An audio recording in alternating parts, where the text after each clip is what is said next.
Road கடை காளான் சாப்பிடணுமா? இனிமேல் நீங்க கடைக்கெல்லாம் போய் வாங்க வேண்டாம். இதே மாரி ரொம்ப ஈஸியா நீங்களே வீட்ல செஞ்சு பாருங்க. அருமையான டேஸ்ட்டா இருக்கும். ஹலோ ஃப்ரெண்ட்ஸ், வெல்கம் டு சமையல் டிலைட். ஃபர்ஸ்ட்டு இந்த ரோட்டு கடை காளான் செய்கிறதுக்காக ஒரு அகலமான பாத்திரம் எடுத்துக்கோங்க. இதில் 1 கப் அளவுக்கு நறுக்கின முட்டைக்கோஸ் சேர்த்துக்கோங்க. 1 கப் அளவுக்கு நறுக்கின காளான் சேர்த்துக்கோங்க. ஒரு பெரிய வெங்காயம் சின்னதாக கட் பண்ணிட்டு சேர்த்துக்கோங்க. இதில் 5 ஸ்பூன் அளவுக்கு மைதா மாவு சேர்த்துக்கோங்க. 3 ஸ்பூன் அளவுக்கு கார்ன்ஃப்ளவர் மாவு சேர்த்துக்கோங்க. இந்த மாவோட அளவு ரொம்ப கரெக்டாக சேர்த்துக்கோங்க, இல்லைன்னா உங்களுக்கு பஜ்ஜி சாப்பிட்ட மாதிரி ஆகிடும். இப்போ 3 ஸ்பூன் அளவுக்கு கார்ன்ஃப்ளவர் மாவு சேர்த்துட்டு 1 ஸ்பூன் அளவுக்கு தனி மிளகாய் தூள் சேர்த்துக்கோங்க. 1 ஸ்பூன் அளவுக்கு கறி மசாலா தூளும், இதில் கொஞ்சமாக கேசரி கலர் பொடி சேர்த்துக்கோங்க. சிவப்பு கலர் சேர்த்துக்கோங்க. 1 ஸ்பூன் அளவுக்கு இஞ்சி பூண்டு பேஸ்ட்டும், தேவையான அளவு உப்பும் சேர்த்துக்கோங்க. இதில் கொஞ்சமாக நறுக்கின கொத்தமல்லியும் சேர்த்துக்கோங்க. உங்களுக்கு கேசரி கலர் பொடி வேணான்னா அதை விட்டுட்டு நீங்கள் மற்ற பொருட்கள் எல்லாமே சேர்த்துக்கோங்க. இது எல்லாமே சேர்த்துட்டு ஃபஸ்ட்டு இந்த மாதிரி கையை வச்சு நல்லா பிசைஞ்சு கொடுத்துருங்க. இந்த கோஸு காளானில் உள்ள ஈரம்லாம் நல்லா வெளியில் வந்துடும் இந்த மாதிரி பிசைஞ்சு கொடுக்கும்போது. அதுக்கப்புறமா நீங்கள் கொஞ்சம் கொஞ்சமாக தண்ணி சேர்த்துட்டு இந்த மாவை நல்லா பிசைஞ்சு எடுத்துக்கோங்க. எடுத்ததுமே அதிகமான தண்ணி சேர்க்காதீங்க. இந்த மாதிரி கொஞ்சம் கொஞ்சமாக தண்ணியை தெளிச்சுட்டு அதுக்கப்புறம் நீங்கள் பிசைஞ்சு எடுத்துக்கோங்க.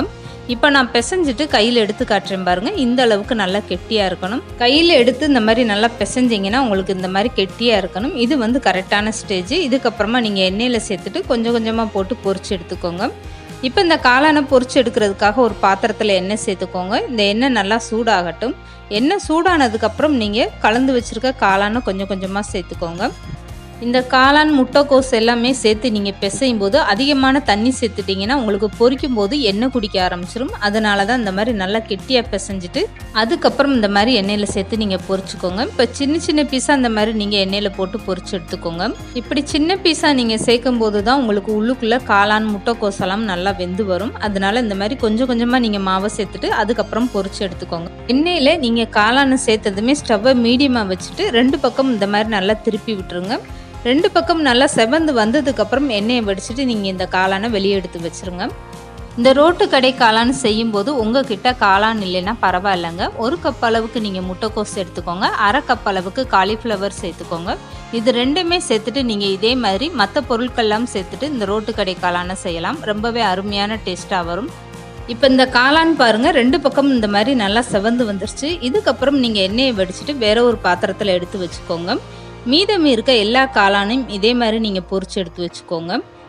இதுக்கப்புறம் இந்த ரோட்டு கடை காளானுக்காக ஸ்பெஷலாக ஒரு கூட்டு செய்வாங்க. இந்த கூட்டு நம்ம எப்படி தயார் பண்ணுறதுன்னு பார்க்கலாம். இப்போ வேறு ஒரு பாத்திரத்தில் 2 ஸ்பூன் அளவுக்கு எண்ணெய் சேர்த்துக்கோங்க. அதில் 1 ஸ்பூன் அளவுக்கு சோம்பும், 1 கைப்பிடி அளவுக்கு பொடிசாக கட் பண்ண பெரிய வெங்காயம் சேர்த்துக்கோங்க. இந்த வெங்காயம் நல்லா வதங்கி வந்ததுமே 1 ஸ்பூன் அளவுக்கு இஞ்சி பூண்டு பேஸ்ட்டு சேர்த்துட்டு நல்லா வதக்கி விட்டுருங்க. இப்போ இந்த வெங்காயம் நல்லா வதங்கி வந்துருச்சு. இந்த அளவுக்கு வெங்காயம் வதங்கினதுக்கப்புறம் 2 தக்காளி மீடியம் சைஸ் தக்காளியை எடுத்து நல்லா தண்ணி ஊற்றி அரைச்சிட்டு இந்த அரைச்ச தக்காளியுமே வெங்காயத்தோடு சேர்த்துட்டு நல்லா வதக்கி விடுங்க. தக்காளி ரொம்ப பெருசாக இருந்தால் 1 தக்காளி மட்டும் எடுத்துக்கோங்க. இப்போ 1 ஸ்பூன் அளவுக்கு தனி மிளகாய் தூளும், 1 ஸ்பூன் அளவுக்கு மல்லித்தூளும், இது கூடவே 1 ஸ்பூன் அளவுக்கு கறி மசாலா தூளும், 1/4 ஸ்பூன் அளவுக்கு மஞ்சத்தூளும் சேர்த்துட்டு நல்லா வதக்கி விட்டுருங்க. இந்த தக்காளி நல்லா வதங்கி வரட்டும். இந்த தக்காளியோட பச்சை வாடை போகிற வரைக்கும் இந்த அளவுக்கு நல்லா வதக்கி விட்டுட்டு 1 ஸ்பூன் அளவுக்கு உப்பு சேர்த்துக்கோங்க. நம்ம ஏற்கனவே காளான் பொரிக்கும் போது அதுலேயும் உப்பு சேர்த்து பொரிச்சிருக்கிறதுனால இந்த கூட்டில் நீங்கள் கொஞ்சமாக உப்பு சேர்த்துக்கோங்க. இப்போ இந்த தக்காளி நல்லா வதங்கி வந்ததுக்கப்புறம் 1 கிளாஸ் அளவுக்கு தண்ணி சேர்த்துட்டு நல்லா கலந்து கொடுத்துருங்க. இப்போ இந்த தக்காளி மசாலா எல்லாம் சேர்ந்து ஒரு கொதி வரட்டும். நல்லா மலமலன்னு கொதிச்சு வந்ததுக்கப்புறம் 1 ஸ்பூன் அளவுக்கு கார்ன்ஃப்ளவர் எடுத்து தண்ணி சேர்த்து இந்த மாதிரி நல்லா கரைச்சிட்டு இந்த கூட்டோடு சேர்த்துக்கோங்க. கார்ன்ஃப்ளவர் சேர்த்ததுமே உங்களுக்கு இந்த கூட்டு நல்ல ஒரு திக்னஸ் கொடுக்கும். இதுக்கப்புறம் ஸ்டவ்வை மீடியமாக வச்சுட்டு இந்த மாதிரி நல்லா கலந்து கொடுத்துருங்க. இந்த அளவுக்கு கூட்டு நல்லா திக்காக வந்ததுக்கப்புறம் பொரிச்சு வச்சுருக்க காளானை 1-2 அந்த மாதிரி நல்லா பிச்சு போட்டுட்டு அதுக்கப்புறமா நீங்கள் இந்த கூட்டோடு சேர்த்துக்கோங்க. இப்போ இந்த காளானை கூட்டோடு சேர்த்ததுக்கப்புறம் கரண்டியை வச்சு இந்த மாதிரி நல்லா கலந்து கொடுத்துருங்க. இதுக்கப்புறம் நீங்கள் ஸ்டவ்வை ஆஃப் பண்ணிடுங்க. ஸ்டவ்வை ஆஃப் பண்ணி விட்டதுமே கரண்டியை வச்சு இந்த மாதிரி நீங்கள் நல்லா கிண்டி விடுங்க. அப்போ தான் உங்களுக்கு இந்த காளானெல்லாம் நல்லா சின்ன சின்ன பீஸாக உடஞ்சி வரும். இதுக்கப்புறம் நீங்கள் 1 கைப்பிடி அளவுக்கு பெரிய வெங்காயமும் கொஞ்சமாக கட் பண்ணின கொத்தமல்லியும் தூவிக்கோங்க. இப்போ ரொம்பவே சூப்பராக நம்மளுடைய ரோட்டு கடை காளான் ரெடி ஆயிடுச்சு பாருங்கள். இதை பார்க்கும்போது இப்போயே சாப்பிடணும் போல் இருக்குல்ல. இதோட டேஸ்ட் அவ்வளோ ஒரு அருமையாக இருக்குது. கண்டிப்பாக நீங்களும் ட்ரை பண்ணி பாருங்கள்.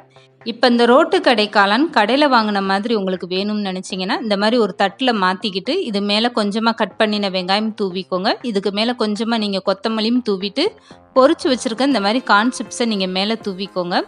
இப்போ சுட சுட நம்மளுடைய ரோட்டு கடை காளான் அருமையான டேஸ்ட்டோட ரெடி ஆயிடுச்சு பாருங்கள். கண்டிப்பாக நீங்களும் உங்கள் வீட்டில் ட்ரை பண்ணி பாருங்கள்.